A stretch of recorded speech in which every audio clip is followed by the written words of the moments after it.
যে আমাদের প্রিয় নবী সাল্লাল্লাহু আলাইহি ওয়াসাল্লাম তাকে আল্লাহ তাআলা কেন পাঠাইলেন? একই উত্তর, লিউতা, তার আনুগত্যের জন্য, আমরা যেন তাকে অনুসরণ করি এই জন্য, আর কোনো উদ্দেশ্য নেই। আরবিতে নফি ইস্তেসনা, এখানে একটা শব্দ আছে অমা, মা, এটা না বোধক শব্দ, আর ইল্লা একটা শব্দ আছে, এটা হলো পিছনে যতজনকে না করছে যেত বিষয়কে, এরপরে যেটা বলে শুধুই এটা উদ্দেশ্য, এটা বোঝানোর জন্য, হসর বোঝা। যেমন কোরআনে আছে, আপনারা আরো বাংলায় বুঝবেন সহজে, ওমা খালাকতুল জিন্না ওয়াল ইনসা ইল্লা লিয়াবুদুন। এইটা যেরকম কথা, এটা স্টাইল বলার ঢং, এইটাও এরকম।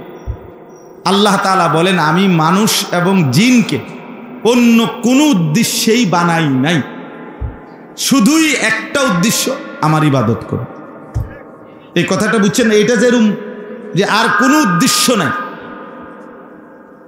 উদ্দেশ্য একটাই, আমার ইবাদত করবে মানুষ। তো এইটার মতো এই আয়াতটা এমন, আমি রসুলদেরকে একজনকেও অন্য কোনো উদ্দেশ্যে পাঠাই নাই, শুধু একটাই উদ্দেশ্য, তাদের আনুগত্য করবে মানুষ, অনুসরণ করবে, অনুসরণ করবে। তাইলে এই আয়াতের দ্বারা এই কথা স্পষ্ট, আমাদের প্রিয় নবী সাল্লাল্লাহু আলাইহি ওয়াসাল্লামকে মহান আল্লাহ পাক এই পৃথিবীতে পাঠিয়েছেন তাকে অনুসরণ করার জন্য, তার আনুগত্য করার জন্য, তার ইতাআত করার জন্য।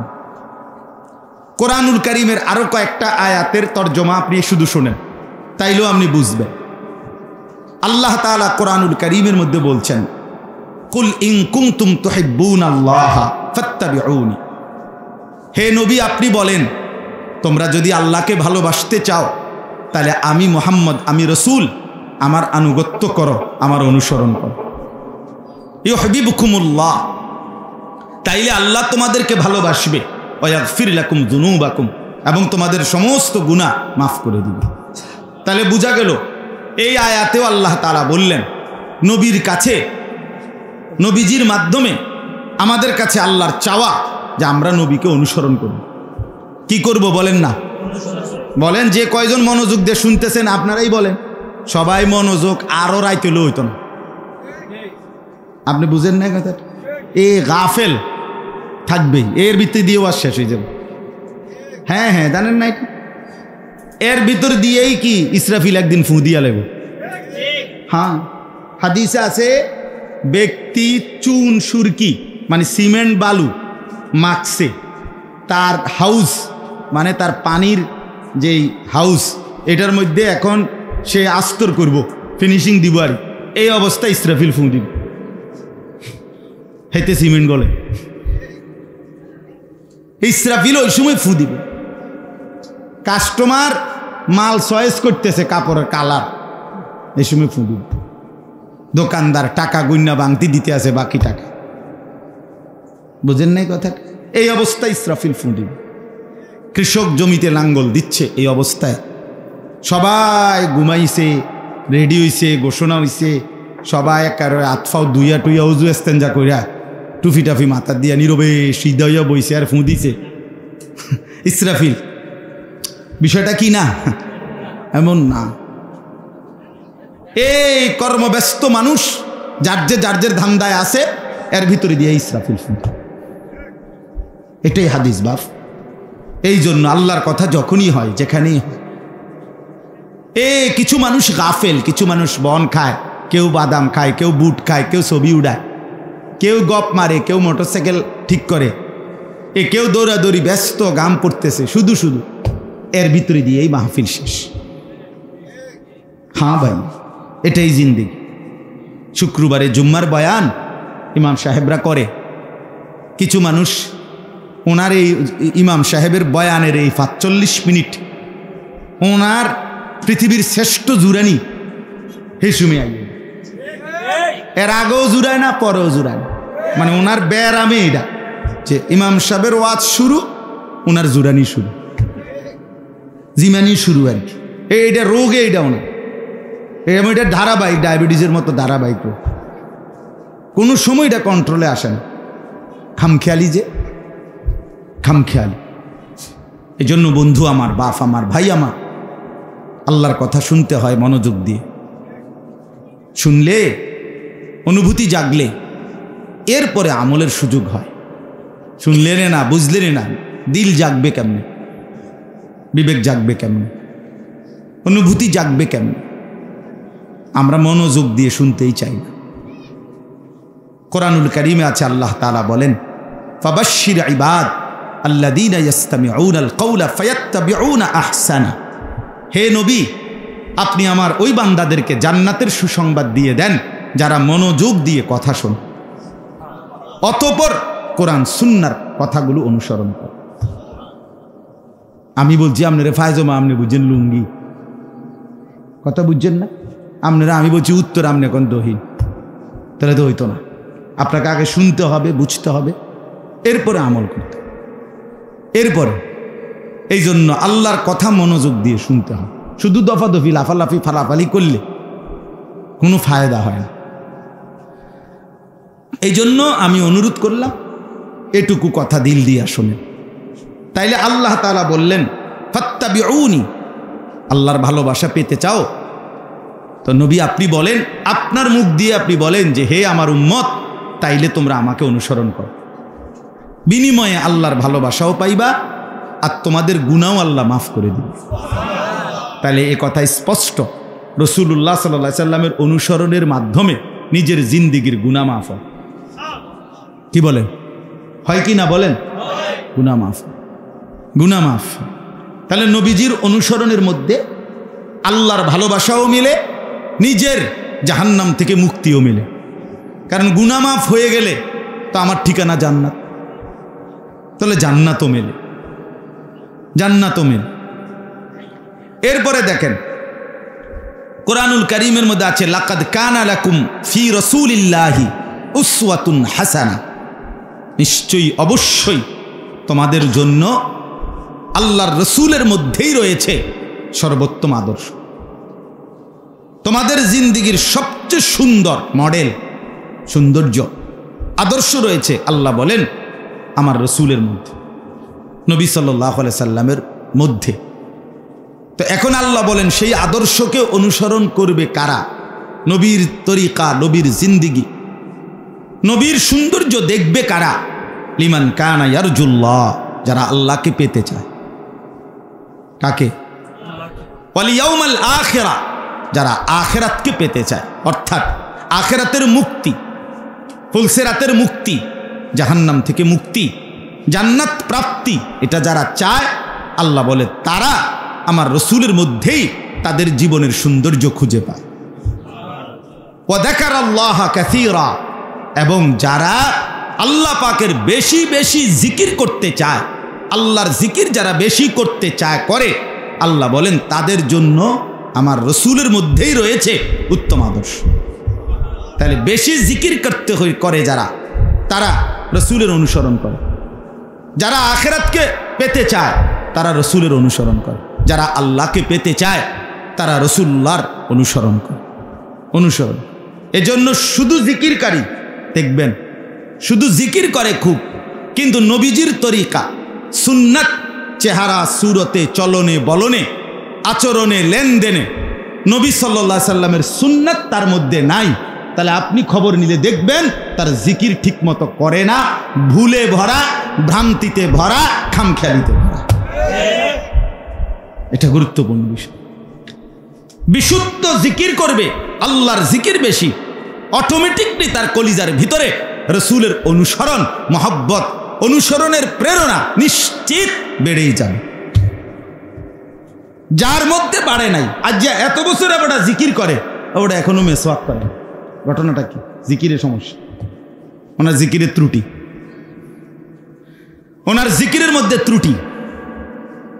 আজকে এত বছর জিকির করে, ওটা বিড়িখানা ছাড়ে না, ঘটনাটা কি?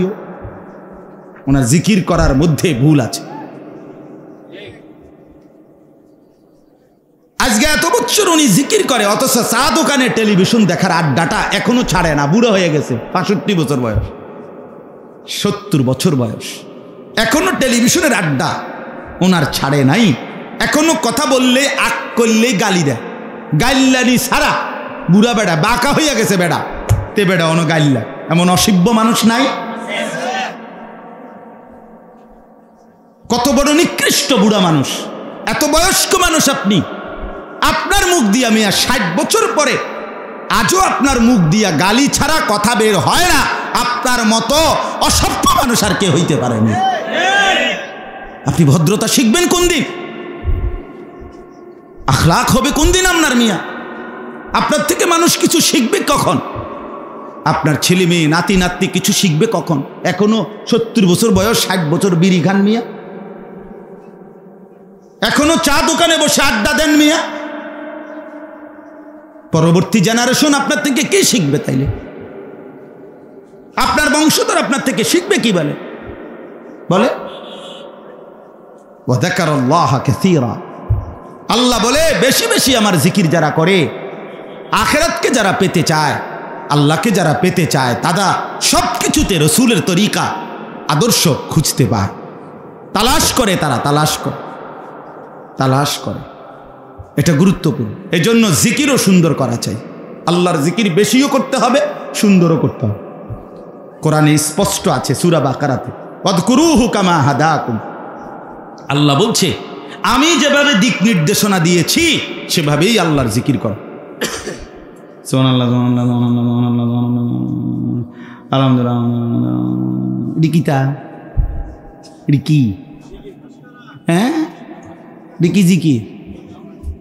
তামাশা করেন? হ্যাঁ তামাশা করেন? এগুলো কি ধরনের জিকির? 4 রাকাত সুন্নত নামাজ পড়ে ফেললেন, 1.5 মিনিটও লাগলো না, 2 মিনিটও লাগলো না, কিতা ঘটনা কিতা? তাব্বাতিয়াদা কুল হুয়াল্লাহ কোন সময় পড়ে লাইলেন? আত্তাহিয়াতু কোন সময় পড়লেন? রুকু সিজদার তাসবিহ পড়লেন কখন? হ্যাঁ তামাশা। এটা কি তামাশা? তামাশা। আল্লাহ আমাদেরকে মাফ করে দেন, আল্লাহ আমাদের কলিজার মধ্যে বুঝ দান করে। মুরব্বী চাচারাও রাগ করেন। আপনি ভেবে দেখেন গুনাহ ছাড়বার সময় হবে কখন? 60 বছরও গুনাহ ছাড়লেন না, আর সময় কখন? আর কখন?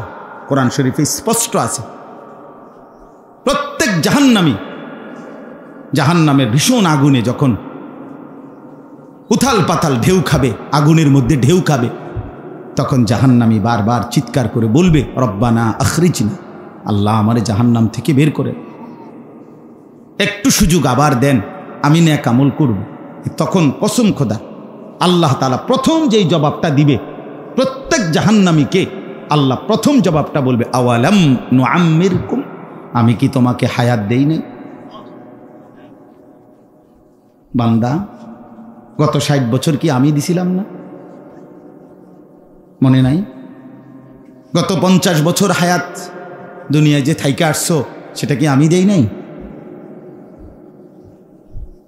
কি চাচ্ছ আবার? কিসের হায়াত চাচ্ছ? সেটা তো আমি দিয়ে আসছিলাম। আওয়ালাম নুআম্মিরকুম, এই জন্য আমাদের প্রত্যেকের হায়াত জিন্দিগি, দোস্ত নওজোয়ান, তোমারও জিন্দিগি আমারও জিন্দিগি, তোমার সময়ের এই যৌবনের এই টাইম, এটা কিন্তু আল্লাহ জিজ্ঞেস করবে যে এটা আমি দিছিলাম না? আমি দিছিলাম না? কেন নামাজ পড়তে পারলা না? সময় ছিল না বলে? সময় তোমার আব্বার সময়? মোবাইল টিপতে টিপতে আসর মাগরিব এশার নামাজ শেষ করে ফেলেছ। বন্ধুদের আড্ডায়, ওই বন্ধুরা তোমার বাপ? কি বন্ধু বলুন? ওরা তোমার সমস্ত প্রয়োজন পূরণ করে দেয়। সামান্য পেটে ব্যথা হইলে তখন এই বন্ধুদেরকে ডাকেন না আল্লাহকে ডাকেন? তাহলে ওই দুষ্ট জানোয়াররে যে তার পিছনে আড্ডা দিয়া যে সময় শেষ করলে, হ্যাঁ? আল্লাহ আমাদেরকে হায়া লজ্জা শরম দান করে। লজ্জা জীবনের বড় সম্পদ। আল হায়াউ শু'বাতুম মিনাল ঈমান। নবী সাল্লাল্লাহু আলাইহি সাল্লাম বলেন ঈমানের সবচেয়ে গুরুত্বপূর্ণ একটি শাখা হায়া, লজ্জা, বিবেক, অনুভূতি। আহা কি করছি, কার জমিনে, কার রিজিক খেয়ে, কার আসমান আর জমিনে আমি নাফরমানি করছি, এই লজ্জাটা আসা, অনুভূতি, হায়া। শেষ, অনেক বড় সম্পদ। নবী সাল্লাল্লাহু আলাইহি সাল্লাম বলেন, ইযা লাম তাস্তাহি ফাসনা মা শিত, যখন হায়া লজ্জা চলে যায় তো যা ইচ্ছা তুমি তাই করো, যা নাফরমান, তোর যা মন চায়, তোর জন্য শরমে নাই। আর কি আর কি? এই যে সমস্ত ছেলে দেখবেন রাস্তার পাশে পেশাব করে, এগুলোর কোনো শরম নাই, এরা এরপরে কোনো কিছুতে আর লজ্জাবোধ করেন। আপনি দেখেন এই ছেলেগুলোর আর কোনো কিছুতে, এতে জন জিন্দেগি কুত্তার মতো বানাইয়ে লাইছে, আর কি হেতে তো শরম খুললে এলাইছে। এইবার আর তার কিছুতেই লজ্জা হয় না। এবারে হেরে দেখে যদি কেউ বুড়া মানুষ, জোয়ান মানুষ, আলেম মানুষ, হুজুর মানুষ, যেই দেখুক হের মোবাইল হে টিপে, হ্যাঁ তো শরমে নাই, এনে দেখলেই কি আপনি না দেখলেই কি, ওর তো কোনো লজ্জাই নেই। ওরে আর কে বাধা দিবে? মানুষে দেখলে কি করবো? মানুষে দেখে কা, এটা কার দোষ? আপনি দেখছেন কা? কথা বুঝছেন না? আমি আপনার কইছি নি আমার দিকে চাই থাকতে, আমার মোবাইলে আমি টিপি, আপনার সমস্যা কি? না, আমার কোনো সমস্যা নাই, তোমার শরম নাই এটা বুঝছি আর কি, এটা একটু সমস্যা হয়েছে। এজন্য মানুষের লজ্জা যখন চলে যায় সে যা ইচ্ছা তাই করতে। হ্যাঁ বন্ধু, এটা বড় সম্পদ। হায়া, হায়া ইনকিবাজুন নফস, অন্তর সংকুচিত হয়ে যাওয়া আল্লাহর নাফরমানির ভয়ে, যে হায় আমি কেমনে করি নাফরমানি, কার নাফরমানি করছি, কেন করছি, কেন আল্লাহর সেজদা করলাম না? কি উত্তর বলেন? এই যে কয়জন বসছেন বলেন আপনারা, নওজোয়ান ছেলে তোমরা বলো ভাই, আজকে যারা এশার নামাজ পড়ো নাই, কেন পড়ো নাই? এখন যে জানোয়ারের মতো গিয়া ঘুমাই যাইবা, কেমনে ঘুমাইবা? বেশরম, বেহায়া, এই নির্লজ্জ, ঘুমাইবা কেমনে? আরে নাফরমান, ঘুমাইবা কেমনে? কার জমিনে ঘুমাইবা? কার আসমানের নিচে ঘুমাইবা? শরম, মুসলমান পরিচয় দাও অথচ সেজদা দাও না, এত বড় নির্লজ্জ বেহায়া। জঙ্গলে যাও না কেন? ওরা না বেনামাজি সব, ওই যে হাইওয়ান জানোয়ার যেগুলো সুন্দরবনে থাকে, জানোয়ার, আফ্রিকার জঙ্গলে যাও, তাইলে না তোমার সঙ্গী পাবে। ওরাও তো সেজদা দেয় না। তুমি মানুষের সমাজে থাকো কেন? মুসলমানের এলাকায় থাকো কেন বেটা?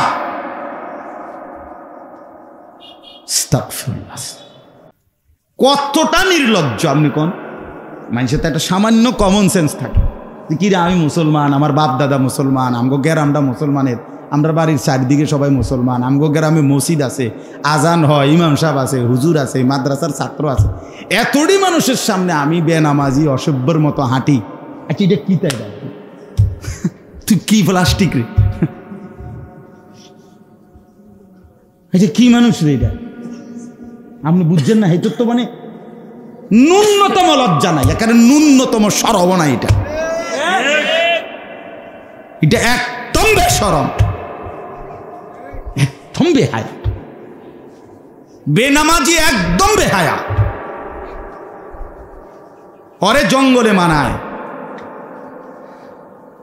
ওরে জঙ্গলে মানায়, ওরে হাইওয়ান জানোয়ারদের সাথেই মানায়। উলাইকা কাল আনআম, আল্লাহ বলছে মনের ইচ্ছে মতো যে চলে, কোরআনের আয়াত এটা বন্ধু, সে জানোয়ারের মতো। কিসের মতো? হ্যাঁ হ্যাঁ, বাল হুম আযাল্লু সাবিলা, আল্লাহ বলেন না না, জানোয়ারের মতো না, বরং তার চাইতেও নিকৃষ্ট পথ হারা, যে মঞ্জিল চেনে না, গন্তব্য চেনে না, ঘর চেনে না, কোথায় ফিরে যাবে শেষ পর্যন্ত তাও জানে। আল্লাহ আমাদেরকে মাফ করে দেন। فخلف من بعدهم خلف أضاعوا الصلاة واتبعوا الشهوات فسوف يلقون غيا। আল্লাহ বলে নিকৃষ্ট সেই প্রজন্ম যারা নামাজ নষ্ট করে আর মনের ইচ্ছে মতো চলে, ওই জেনারেশন নিকৃষ্ট জেনারেশন। ওই প্রজন্ম নিকৃষ্ট প্রজন্ম যারা নামাজ নষ্ট করে এবং মনের ইচ্ছে মতো চলে। আল্লাহ বলে ফাসাউফা ইয়ালকাউনা গাইয়া, আমি অচিরেই তাদেরকে জাহান্নামের সবচেয়ে নিকৃষ্ট গর্ত, সবচেয়ে ভয়ঙ্কর আযাবের গর্ত জাহান্নামে একটা আছে, সেটার নাম হলো গাই। হাদিসে আছে, কোরআনে আছে, এটা কোরআনের আয়াত। আমি গাই নামক জাহান্নামের সবচেয়ে বেশি আযাবে ভরপুর পূর্ণ গর্তে এই নাফরমানদেরকে ছুঁড়ে মার। বন্ধু বিশ্বাস, এটা কোরআনের আয়াত। এই ছেলেরা বিশ্বাস করো বাপ, কসম খোদার, এটা কোরআন শরীফের আয়াত। সত্য করে কইলে, আমি কালকে হজের থেকে আইছি। হাজি সাহেব কি আর উল্লাহটা করে? আমার হজ্জের পরে আজকেই প্রথম মাহফিল। গতকালকে আমি মাগরিবের আগে আসছি মদিনা শরীফ থেকে। হ্যাঁ, এজন্য এরা নিকৃষ্ট প্রজন্ম। আল্লাহ আমাদেরকে মাফ করে দেন। এজন্য বললাম, আল্লাহ তাআলা বলেন, আল্লাহকে যারা পেতে চায়, আখিরাতকে যারা পেতে চায়, বেশি বেশি জিকির যারা করতে চায়, আল্লাহ বলেন তাদের জন্য আমার রসুলের মধ্যেই রয়েছে সর্বোত্তম কি আদর্শ। কোরআনুল কারীমের মধ্যে আল্লাহ তাআলা বলেন, ওয়ামা কানা লিমুমিনিন ওয়ালা মুমিনাতিন ইযা কাদাল্লাহু ওয়া রাসূলুহু আমরান আন ইয়াকুনা লাহুমুল খিয়ারাতু মিন আমরিহি। এই দেখেন, এটাও তরজমা। আল্লাহ বলেন, কোনো মুমিন পুরুষ কিংবা কোনো মুমিন নারী কারো জন্যই অনুমতি নাই আল্লাহ এবং তার রসুল কোনো সিদ্ধান্ত দেওয়ার পরে তার বিপরীতে নিজের কোনো মতামত পেশ করা। কসম খোদার, আল্লাহ বলে এটা কোনো মুসলমান হলে তার জন্য অনুমতি নাই। ওয়ামান ইয়াসিল্লাহা ওয়া রাসূলাহু ফাকাদ দাল্লা দালালাম মুবিনা। অতএব যে আল্লাহ এবং তার রসুলের বিরুদ্ধাচরণ করবে, আল্লাহ বলে সে সুস্পষ্ট গোমরাহির মধ্যে, পথভ্রষ্টতার মধ্যে নিমজ্জিত হবে। এই যে সদা বাংলা কইলাম, কোরআনের তরজমা, আয়াতের অর্থ স্বাভাবিক। এটার মধ্যে এই যে অর্থটা বললাম, এটার মধ্যে খুব ব্যাখ্যা করে বোঝানোর কিছু আছে? কথা বলেন না কেন? মানে এটা একেবারে বাংলা স্বাভাবিক কথাটা তরজমা বলাতে বোঝেন না? আল্লাহ এবং তার রসুলের ফায়সালা শোনার পর কোনো মুসলমান যদি মুসলমান পরিচয় দেয়, তার নিজের কোনো মতামত এর বিপরীতে পেশ করার অধিকার নাই। কোরআন শরীফে আরো আয়াত শুনুন। এই যে আয়াতটা আমি পড়ছি তার পরের আয়াত, 65 নম্বর আয়াত সূরা নিসাতে, এখানেই এখন যেটা পড়লাম তার পরের আয়াত, ফালা ওয়া রাব্বিকা লা ইউমিনুনা হাত্তা ইউহাক্কিমুকা ফীমা শাজারা বাইনাহুম। আল্লাহ বলে, বন্ধু আমি আল্লাহ, আমি রব। আল্লাহ কি রব? আল্লাহ বলেন, আমি রবের কসম, মানে আমার জাতের কসম। আল্লাহ নিজের কসম করে বলছে। আল্লাহ বলছে, আমার নিজের কসম করলাম বন্ধু, আমি আমার নিজের জাতের, আমার সিফাতের, আমার রবের কসম দিয়ে বললাম, আপনি সিদ্ধান্ত দেওয়ার পরে যদি কেউ তার বিপরীতে কিছু বলে, তার ঈমান থাকবে না। লা ইউমিনুনা, ফালা ওয়া রাব্বিকা লা ইউমিনুনা, ঈমানদার হবে না। কার সিদ্ধান্ত মতে দাড়ি কাটলেন? হ্যাঁ, কার সিদ্ধান্ত মতে সুদ খান? কার সিদ্ধান্ত মতো কিস্তি উঠাইলেন? হ্যাঁ, এই মিয়া, কার সিদ্ধান্ত মতে ঘরে টেলিভিশন ঢুকাইলেন? কার সিদ্ধান্ত মতো আপনার স্ত্রী যে বেপর্দা চলে তারে অনুমতি দিয়ে রাখলেন, রাজি হয়ে গেলেন? কার সিদ্ধান্ত মতে মেয়েটা বেপর্দা পড়তে যাক আর বাজারে মার্কেটে যাক, বেপর্দা যায়? কার সিদ্ধান্ত মতো অনুমতি দিলেন এটা? বলেন। বিড়ি সিগারেট খান যারা, কার সিদ্ধান্ত মোতাবেক? যুবক ভাই তোমরা যারা নামাজ পড়ো না, কার সিদ্ধান্ত মোতাবেক? চুলের এই ফ্যাশন কারে দেখে সাজাইলা? জিন্দিগি কার মতো সাজাইলা ভাইয়া? আল্লাহ তাআলা বলছে লা ইউমিনুন লা ইউমিনুন। এই আয়াতের তাফসীর স্পষ্ট আছে, সব কিতাবে আছে। বিখ্যাত একটা ঘটনাই আছে নবীজির জামানার। দুইজন লোক নবীজির জামানায় একটা বিষয় নিয়ে ঝগড়া করছে, নবীজির কাছে ফয়সালার জন্য গেছে। নবীজি প্রকৃত যে ব্যক্তির দাবি সঠিক তার পক্ষে রায় দিছে, কিন্তু যার পক্ষে রায় দেয় নাই সেই লোকটা বলছে আমি শুধু এই রায়ে যথেষ্ট রাজি না, আমি ওমরের কাছে আবার যাব। তো ওই যার পক্ষে নবীজি রায় দিছে উনি বললেন চলো চলো ওমরের কাছেও চলো। তো ওমর রাদিয়াল্লাহু তাআলা আনহুর কাছে গিয়া মোকদ্দমাটা আবার পেশ করছে। ওমর রাদিয়াল্লাহু তাআলা আনহু জিজ্ঞেস করছে যে এই মামলার উপরে ইতিপূর্বে আর কেউ ফয়সালা দিছে কিনা। তো সেই লোক বলল হ্যাঁ, রাসূলুল্লাহ সাল্লাল্লাহু আলাইহি সাল্লাম এর পক্ষে ফয়সালা দিছে। তো এরপরে আমি মানি নাই, আপনার কাছে আবার আনছি। হযরত ওমর রাদিয়াল্লাহু তাআলা আনহু বলেন এখন আমার ফয়সালা বাকি, এই তো না? বলছে হ্যাঁ। বলছে তোমরা এখানে একটু দাঁড়াও, আমি ভিতর থেকে আসতেছি। ভিতর থেকে তরবারি আইনা একটা কোপ দিয়া তার কল্লা ফেলাই দিছে, দিয়া বলছে হাদা মা কাদাইতু, এটাই আমি ফয়সালা করলাম মিম্মান লাম ইয়ারদা বিকাদাই রাসূলিল্লাহ, যে রাসূলুল্লাহর ফয়সালাতে যে সন্তুষ্ট হয় নাই তার ব্যাপারে আমার ফয়সালা এটা। তখন ওমর রাদিয়াল্লাহু তাআলা আনহুর পক্ষে আল্লাহ তাআলা কোরআনের এই আয়াত নাযিল করেছেন, ফালা ওয়া রাব্বিকা লা ইউমিনুনা হাত্তা ইউহাক্কিমুকা ফীমা শাজারা বাইনাহুম সুম্মা লা ইয়াজিদু হারাজাম মিম্মা কাদাইতা ওয়া ইউসাল্লিমু তাসলিমা। এই যে আয়াত আল্লাহ বলে বন্ধু আমি আপনার রবের কসম দিয়ে বললাম, আমি আমার জাত ও সিফাতের কসম করে বললাম, আপনি বন্ধু কোনো ফয়সালা দেওয়ার পর যে সেটা মানবে না, আমি বললাম তার ঈমান থাকবে না। কি থাকবে না? হ্যাঁ, আপনি ফয়সালা করেন, এই দুগা ভাত তরকারি খাইয়া নিজেরে চালাক মনে করেন। আমরা এক একজন নিজেরে যেই পণ্ডিত মনে করি, এই ভাত আর বন খাইয়া চা দিয়া বিস্কুট দিয়া ভিজাইয়া খাইয়া আর বিড়ি সিগারেট, হ্যাঁ আরে বাপরে এবারা চালাক কথা কয় দে, মানে আরে না তুই কি বোঝো, মানে দমক হ্যাঁ ওটা বোঝে। রাসূলুল্লাহ সাল্লাল্লাহু আলাইহি ওয়াসাল্লামের অনুসরণ, এর মধ্যে ঈমান, এর মধ্যে কি কথা বলেন না? লা ইউমিনু আহাদুকুম, নবী সাল্লাল্লাহু আলাইহি সাল্লাম বলে তোমরা পরিপূর্ণ মুমিন হবে না ততক্ষণ পর্যন্ত হাত্তা ইয়াকুনা তাবআন লিমা জিতু বিহি, হাত্তা ইয়াকুনা হাওয়াহু তাবআন লিমা জিতু বিহি, যতক্ষণ তার মনের চাহিদা মনের ইচ্ছা আমি রসুলের অনুগামী, আমার দিক নির্দেশনা মতো না হবে ততক্ষণ লা ইউমিনু, সে মুমিন হবে না, হবে না, হবে না। নবী সাল্লাল্লাহু আলাইহি সাল্লাম বলছেন, কতটা গুরুত্বপূর্ণ বলে, কতটা সাংঘাতিক কথা। এই জন্য দয়া করে আমার বাপ এটা বুঝতে শিখেন, ভাবতে শিখেন।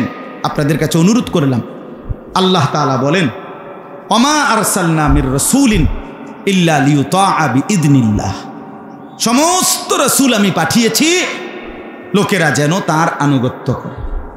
কি করে বলেন? আচ্ছা এবার আসেন, একটা কথা বাকি থাকে, সেটা হলো প্রিয় নবী সাল্লাল্লাহু আলাইহি সাল্লামের ভালোবাসা, মহব্বত।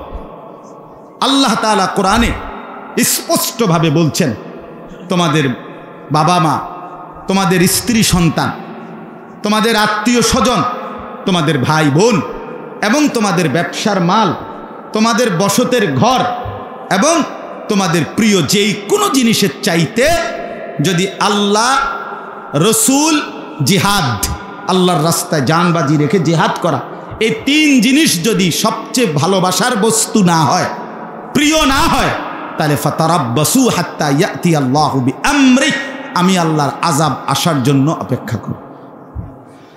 তাহলে আল্লাহর ভালোবাসা, রাসূলুল্লাহ সাল্লাল্লাহু আলাইহি ওয়াসাল্লামের ভালোবাসা, আল্লাহর রাস্তায় জীবন বাজি রাখার ভালোবাসা, এটা থাকলেই আযাব থেকে, আল্লাহর শাস্তি থেকে বাঁচা যাবে। তাহলে নবীজির ভালোবাসার কথা আল্লাহ কোরআনে বলছে, বলছে কিনা বলেন? নবী সাল্লাল্লাহু আলাইহি সাল্লাম নিজে বলছেন, লা ইউমিনু আহাদুকুম হাত্তা আকুনা আহাব্বা ইলাইহি মিন ওয়ালিদিহি ওয়া ওয়ালাদিহি ওয়ান নাসি আজমাইন। তোমরা তোমাদের বাবা মা, সন্তানাদি এবং সমস্ত মানুষের চাইতে যদি আমি রসুলকে সবচেয়ে বেশি ভালো না বাসো, তাহলে পরিপূর্ণ ঈমানদার হইতে পারবে না। তাহলে নবীজি সাল্লাল্লাহু আলাইহি সাল্লাম নিজেও উনার প্রতি ভালোবাসার কথা বলেছেন কিনা বলেন?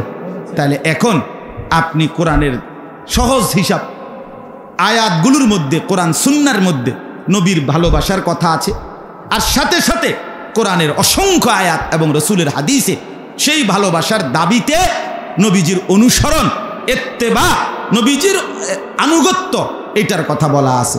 অতএব এই কথার আলোকেই মুফাসসিরিনে কেরাম, মুহাদ্দিসিনে কেরাম এই 1450 বছর ধরে ওলামায়ে কেরাম সর্বযুগে বলে আসছে যে রাসূলুল্লাহ সাল্লাল্লাহু আলাইহি সাল্লামের ভালোবাসা নবীজির অনুসরণের মাধ্যমেই প্রমাণ করতে হবে, আর নবীজির অনুসরণ যার মধ্যে আছে সেই কেবল রসুলকে ভালোবাসে, এ কথাই প্রমাণিত হবে। অতএব যার মধ্যে নবীজির সুন্নতের অনুসরণ নাই তিনি ভালোবাসে না, আর যে ভালোবাসে সে অনুসরণ না করে থাকতে পারে না।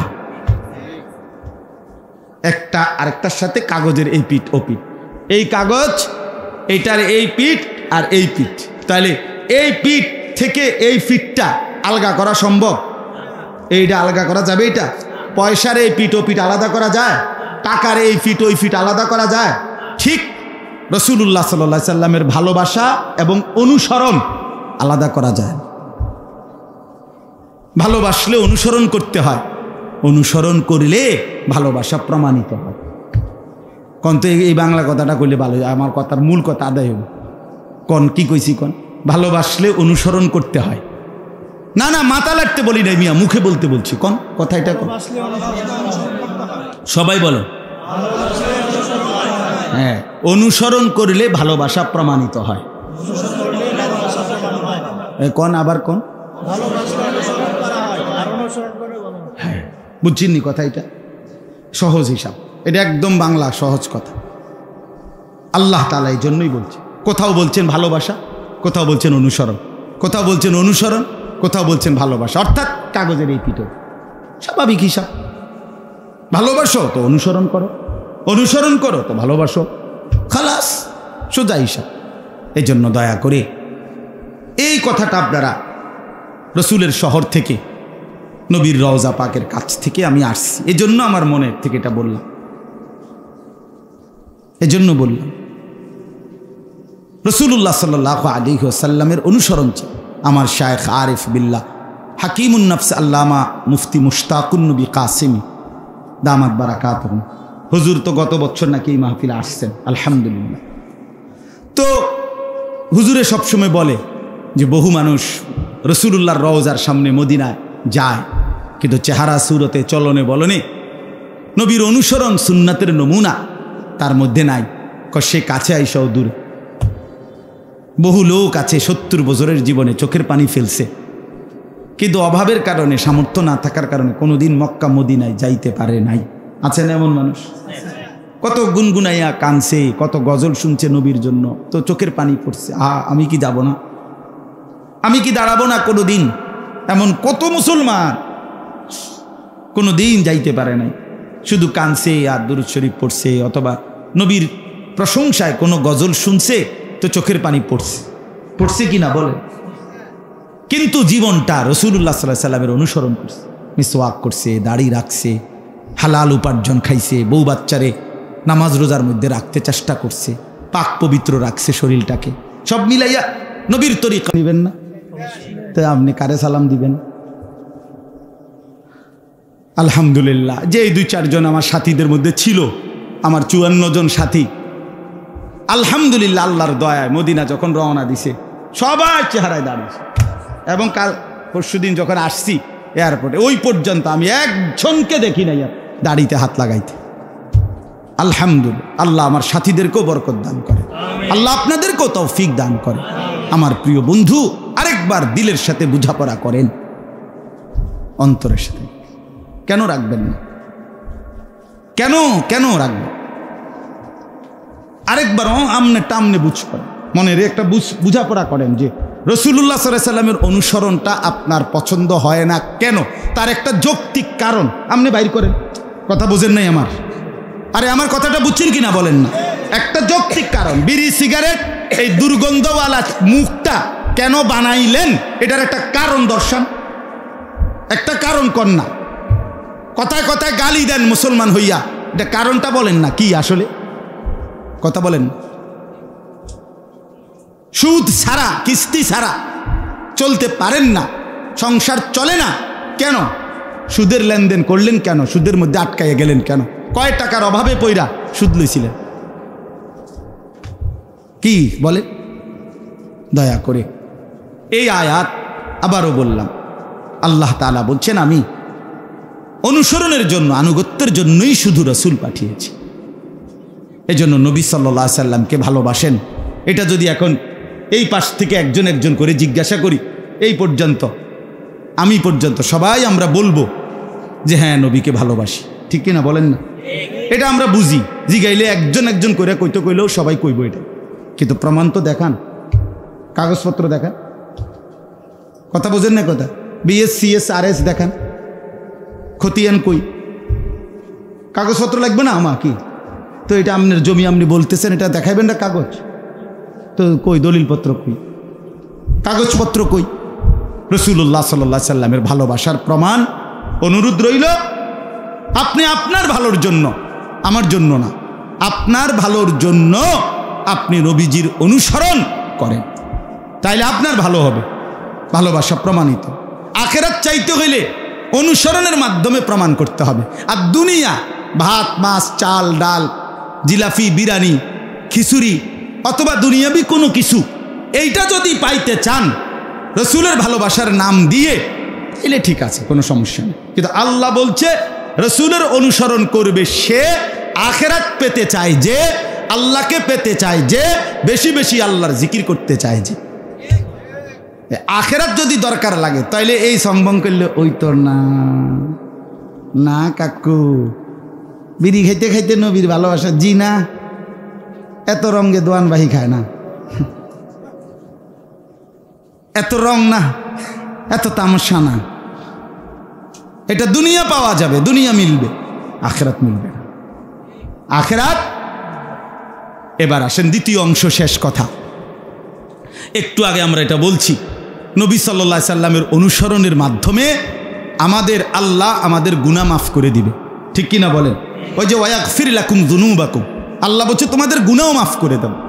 তাহলে আমাদের মাগফিরাত আমাদের দরকার কিনা? কথা বলেন না? এই শেষ, কথাটা শেষ, আর একটু কথা, এইটাই শেষ। আমাদের মাগফিরাত আমাদের দরকার কিনা? আমাদের প্রত্যেকের জিন্দিগিতে নেকি চাইতে গুনাহ বেশি কিনা? অনেক বেশি, আমারও আপনার অনেক অনেক অনেক বাপ। গুনার দিকে তাকাইলে নেকি বলতে কিচ্ছুই না, অন্ধকারই দেখা যায়। এই জন্য মাগফিরাত দরকার, আমাদের গুনাহ মাফ পাওয়া দরকার। তো আল্লাহ তাআলা এই আয়াতের মধ্যে একজন মুসলমান মুমিন নিজের গুনাহ মাফ পাওয়ার জন্য, নিজের গুনাহ মাফ করাইবার জন্য একটা দারুণ চমৎকার কার্যকর একটা পদ্ধতি, কৌশল আল্লাহ বলছে। কৌশলটা কি? কৌশলটা হলো নবী সাল্লাল্লাহু আলাইহি সাল্লামের দরবারে ওনার সম্মুখে গিয়ে হাজির হওয়া, নবীজির সামনে গিয়ে দাঁড়ানো। নবীজির সামনে গিয়ে দাঁড়াইয়া কেউ যদি আল্লাহ তাআলার কাছে নিজের গুনাহ মাফ চায় আর সাথে দিল থেকে এটা বলে, হে আল্লাহর রাসূল, আপনাকে সামনে নিয়ে আমি আল্লাহর কাছে আমার গুনাহ মাফ চাচ্ছি, আপনিও লগে আমার জন্য আল্লাহর কাছে একটু সুপারিশ করেন, আমারে আল্লাহ যেন মাফ করে দেয়। আল্লাহ এই আয়াতে বলছে, বন্ধু আপনার উম্মতের আবদারে আপনি যদি কোন আমার কাছে, আমি লগ লগ 100 মাফ করে দেব। আপনি শুধু কুদু কইলে এইটাই এই কথা। ওয়ালাউ আন্নাহুম ইয যালামু আনফুসাহুম, রব্বুল আলামিন বলেন আমার বান্দারা যদি পুরা জিন্দেগি গুনাহ করে ফেলে, নিজের উপরে জুলুম করে ফেলে, গুনার সাগর যদি পাহাড় পরিমাণ গুনাহ করে ফেলে, কোটি কোটি গুনাহ যদি করে, জাউকা এরপরে আপনার সামনে আসে, আপনার সামনে হাজির হয়, ফাস্তাগফিরুল্লাহ, এরপরে আপনাকে সামনে নিয়ে যদি আমি আল্লাহর কাছে গুনাহ মাফ চাই, ইস্তিগফার করে, ওয়াস্তাগফারা লাহুমুর রাসূল, আর তাদের জন্য আপনি রসুলও যদি আমি আল্লাহর কাছে একটু মাফ চান, মানে সুপারিশ করেন, আপনি বন্ধুও যদি বলেন যে আল্লাহ আমার এই উম্মতকে আপনি মাফ করে দেন, লাওয়াজাদুল্লাহ তাওয়াবার রাহিমা,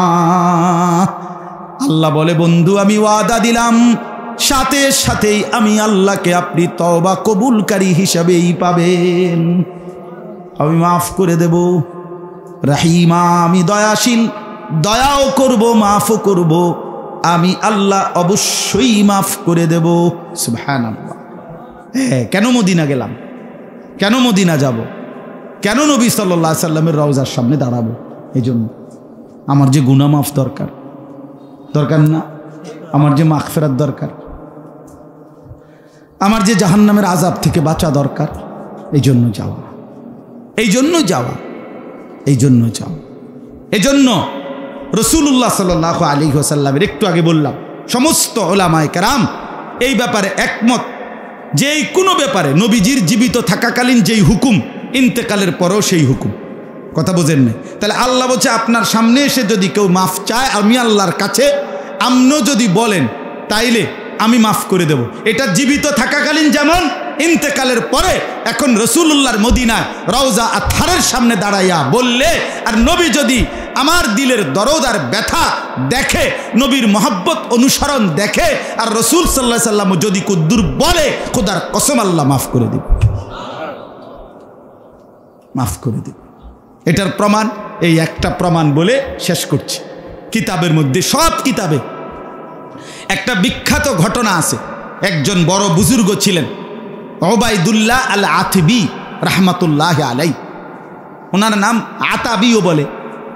তো এই বুজুর্গ আল্লাহর ওলি, আল্লাহর এক নেক বান্দা, নবীজি সাল্লাল্লাহু আলাইহি সাল্লামের ইন্তেকালের পরে একবার এই বুজুর্গ নবীজির রওজা শরীফ মদিনায়, নবীজি সাল্লাল্লাহু আলাইহি ওয়াসাল্লামের রওজার পাশে দাঁড়িয়ে আছেন।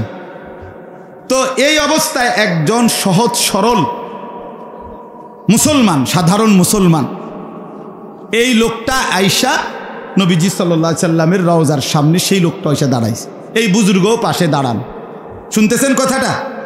এইটাই শেষ কথা, এই শেষ ঘটনাটা বলতেছি। সব কিতাবে, আরবি, উর্দু, বাংলা, নবীজির মদিনার ফজিলত, জিয়ারতের ফজিলতের উপরে যত কিতাব আছে ওখানে আছে এই কথাটা, ঘটনাটা। তো এই লোকটা, ওই যে সাধারণ গ্রাম্য সহজ সরল মুসলমানটা আইসাই, ওই বেটা আহাম্মক কথা বলো কেন, ফালতু কোথাকার বেটা,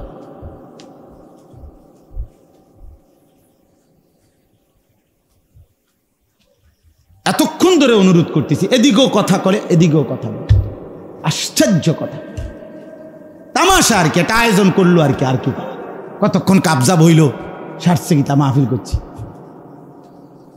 আর কি, এতে আইছে হেতে আইছে, মানুষ আইছে, বহন বেচা হয়েছে, বুট বেচা হয়েছে, চা বেচা হয়েছে, আর কি তা এবছর এই 3 জন বদলাইয়া সামনের বছর আরো 3 জন আনো, আর কি বুঝেন না কথা, খালাস। এখানে যারা আপনারা কথা বলতেছেন তো অবুঝ না,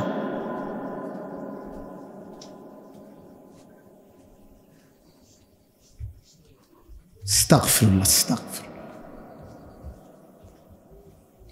আমি এমনিতেও পারতাম, দোয়া করে দিতাম, অসুবিধা কি ছিল? আমার মাওলানা মাহমুদ ভাই, বিশ্বাস করেন না, আমি মদিনা শরীফ থেকে যখন রওনা দিছি রবিবার দিন, তখন আমাদের ফ্লাইট হলো রবিবার দিবাগত রাত 2:30টায়, মানে সৌদি 2:30টায়, সকাল 8টা বাজে বাসে উঠে এলেছি। এরপরে যখন আমরা জিদ্দা আসছি মদিনা থেকে, সে সময় বাজে 5:30টা, এখানে প্রায় 7 ঘন্টার মতো বাসে আসছি।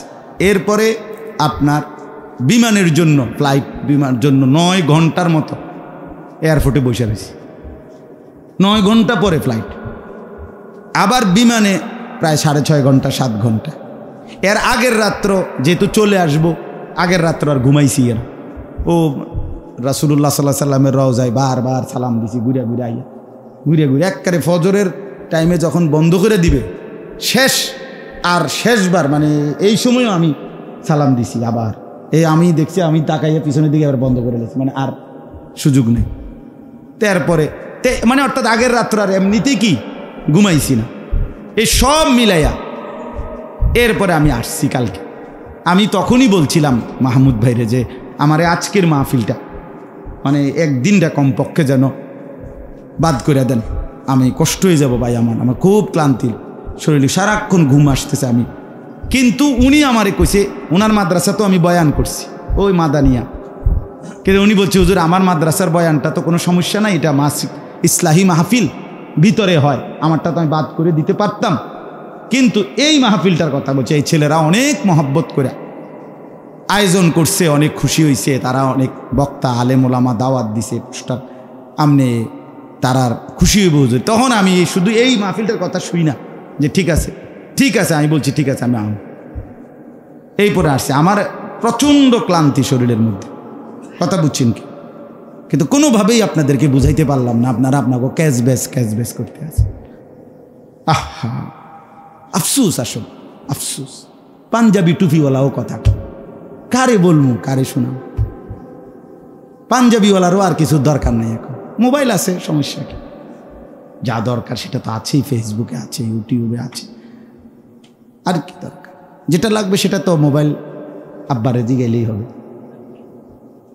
না না বাস্তব এখন মানসিকতা এটাই, হুজুর হুজুর টুজুর সব চাইনি, তুমি আছো হুজুর একজন লইয়া ফিরে রয়েছো, আমার মোবাইলে আছে লাখ লাখ হুজুর। আগে কইতো বানছে এটার এখন নমুনা আইছে, আগে মুরব্বীরা অনেক সময় কথা কইতো রসিকতা করে চা দোয়ান, আরে বেটা 2-4 জন হুজুর আমরা পকেটে রাখি, অন কয়েক হাজার হুজুর পকেটে রাখি ওই যে মোবাইলের ভিতরে। এটার ওই মুরব্বীগো কথাটা এখন কি হয়েছে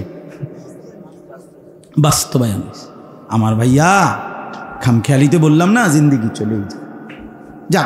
তো পরে এই লোকটা দাঁড়াইয়া ওই বুজুর্গ পাশে শুনতেছে, লোকটা আইসাই নবীজির রওজা পাকে সামনে দাঁড়িয়ে বলল, ইয়া রাসূলুল্লাহ, আমি আল্লাহর কোরআনের এই আয়াত আমি শুনেছি, পড়েছি যে আল্লাহ বলছে আপনাকে সামনে নিয়ে আপনার কাছে যদি কেউ মাফ চায়, আরে আল্লাহর কাছে কেউ মাফ চায় আর আপনিও যদি একটু সুপারিশ করেন তো আল্লাহ মাফ করে দিবে গুনাহ। ইয়া রাসূলুল্লাহ, আমি আসছি আপনার সামনে, আমি আল্লাহর কাছে মাফ চাইতেছি, আপনি কদ্দুর কোন আমার লাগে।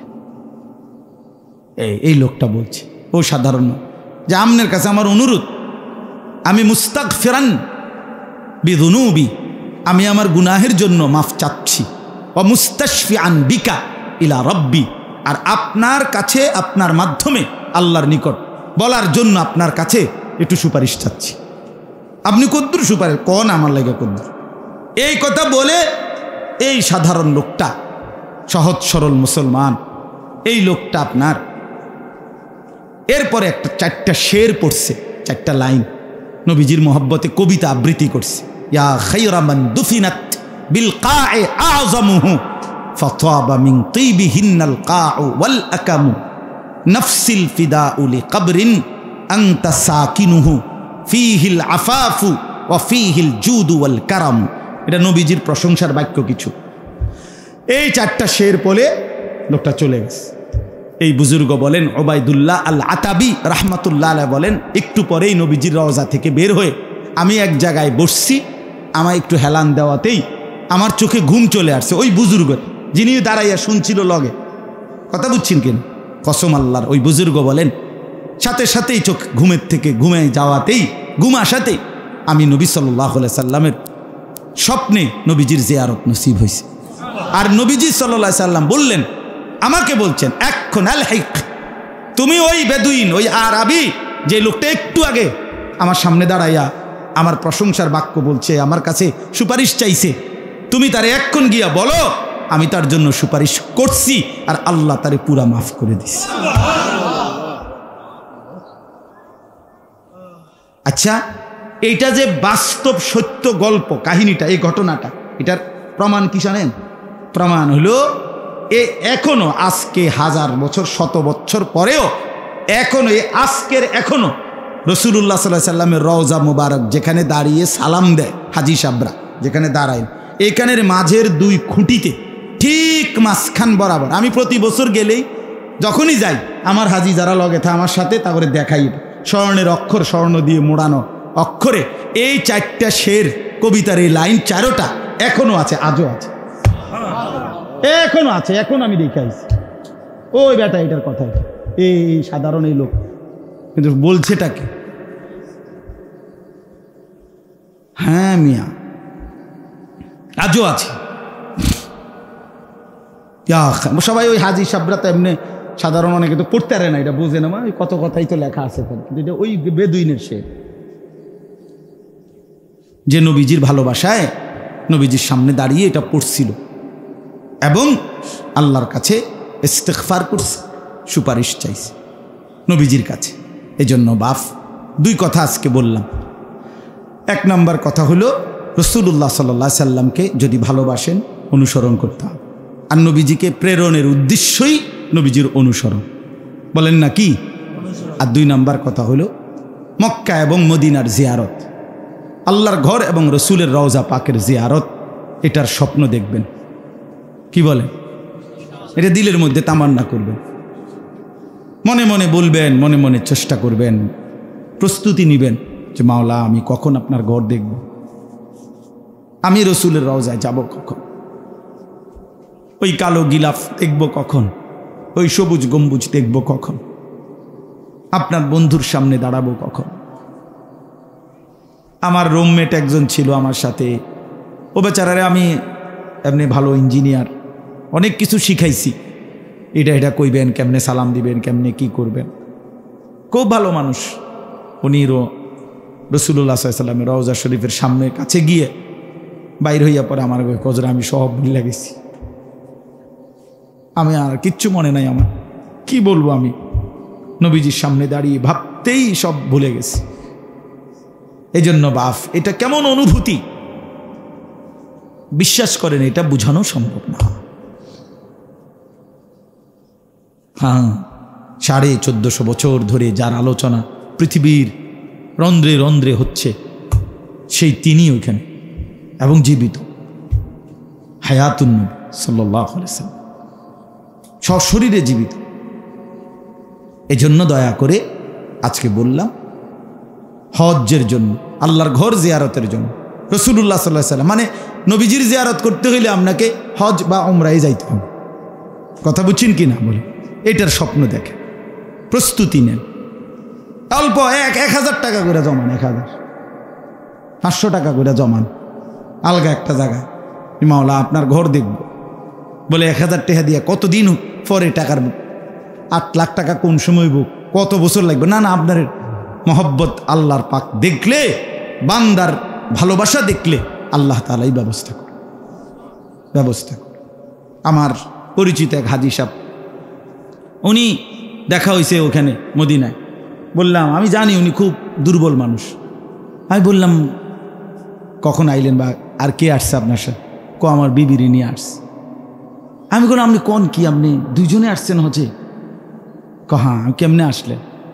হুজুর বিবি একদিন কাইন্দা কইছে আল্লাহর ঘর দেখব, একটু জমি ছিল, জমি বেচালাইছি, আইসা পড়ছি।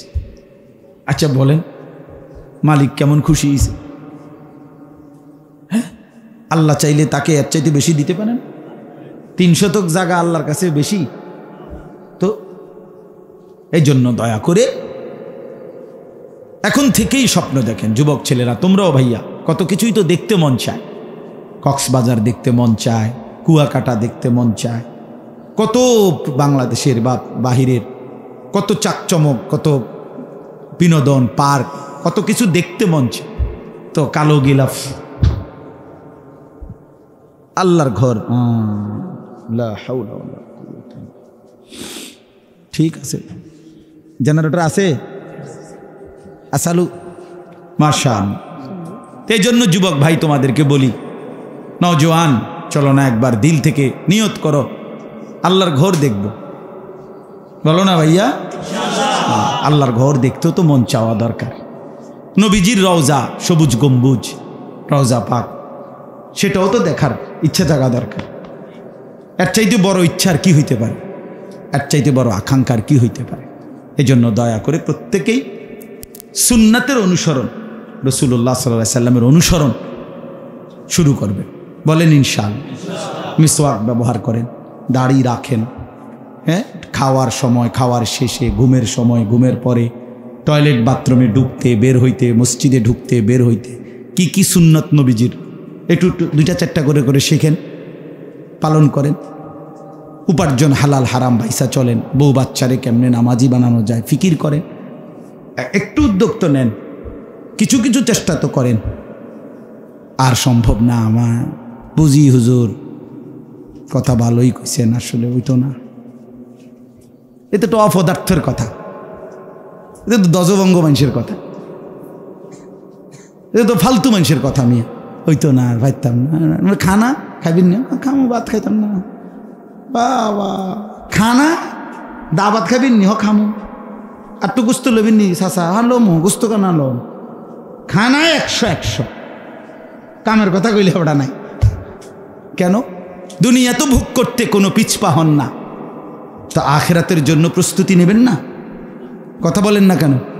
এই জন্য আমরা প্রত্যেকে ইনশাআল্লাহ আজকে নিয়ত করলাম যে আমরা রাসূলুল্লাহ সাল্লাল্লাহু আলাইহি সাল্লামের সুন্নাত অনুসরণ করব ইনশাআল্লাহ। শুধু কইয়া শেষ করলে হবে না, আপনাকে শিখতে হবে, জানতে হবে, জিজ্ঞেস করতে হবে, হবে কি না বলে। একটা তো একদম সরাসরি বললাম, মেসওয়াক জীবনে দেখেন নাই কোনোদিন, এমন একজন ভাগ্যবান হাতু ডানছে বলে না হুজুর আমি এই মেসওয়াক যে কয়ডারে, এইটা আমি জীবনে কোনোদিন দেখি না। আপনার কিন্তু ছবি উঠে রাখবেন কদুর না, আপনার আলাদা দেমু, আমি কমু তা করে যে আপনার ছবি যেন টাঙ্গাইয়া দেয়।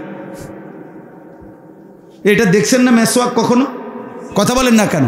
হ্যাঁ, অতএব এই মেসওয়াক অ্যাভেলেবেল, কিনতে পাওয়া যায় না?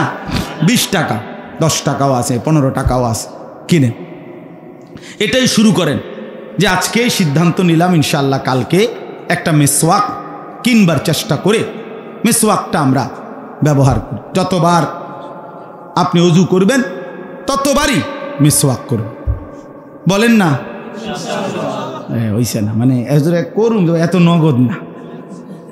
এই বছর যেহেতু বাংতি ফিরিয়া গেছে, জুলাই মাস একবারে সুজা, জানুয়ারি আইক, একটা বছরেরও মিল আছে,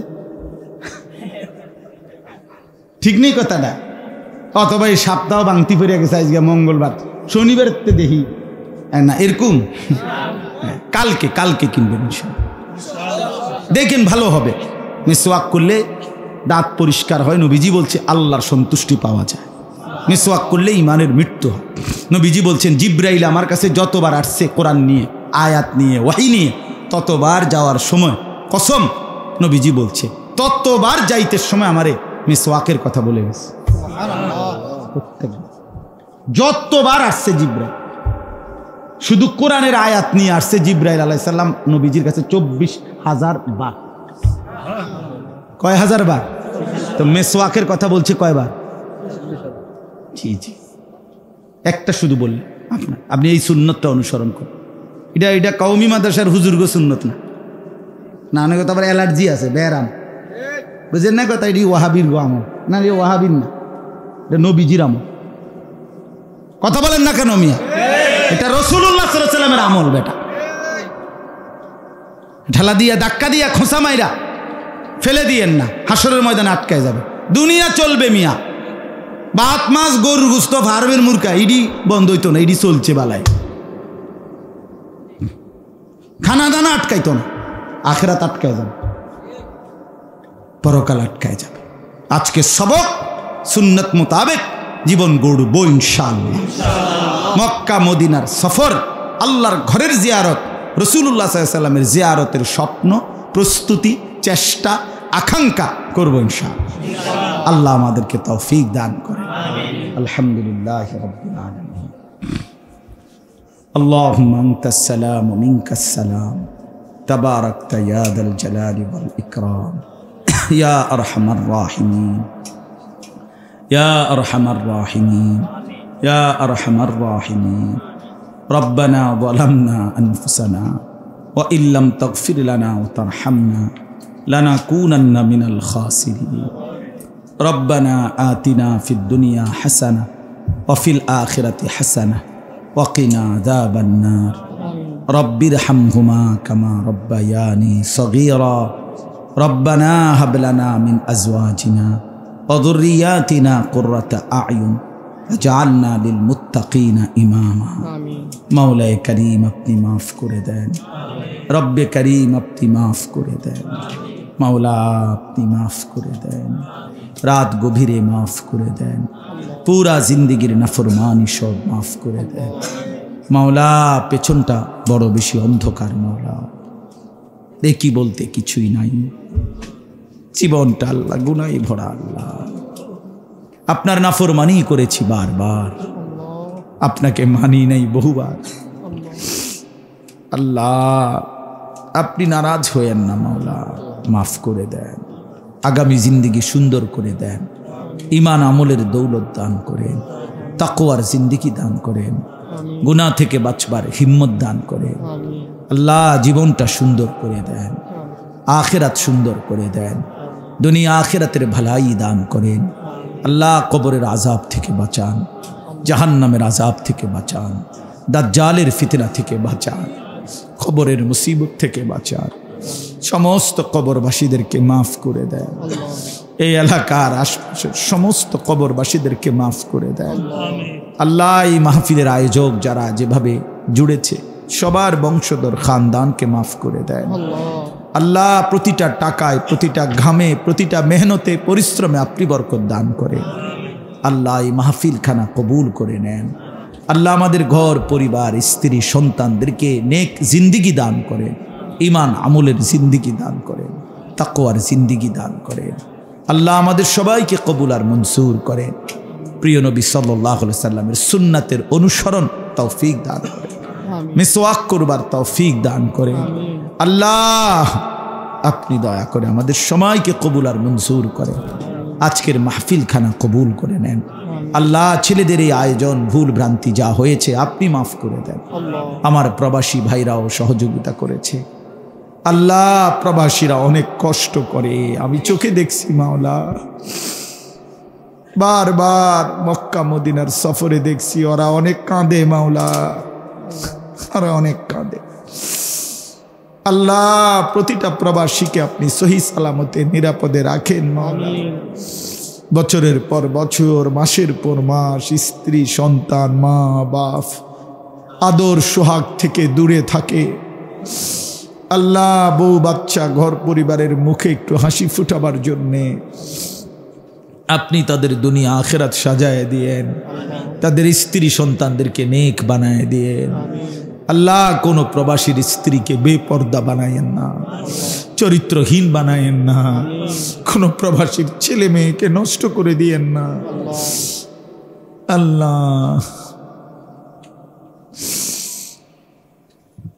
মোবাইলের আসক্তি আমার জাতিকে ধ্বংস করে দিচ্ছে মাওলা, আমার নওজোয়ানদেরকে বরবাদ করে দিচ্ছে।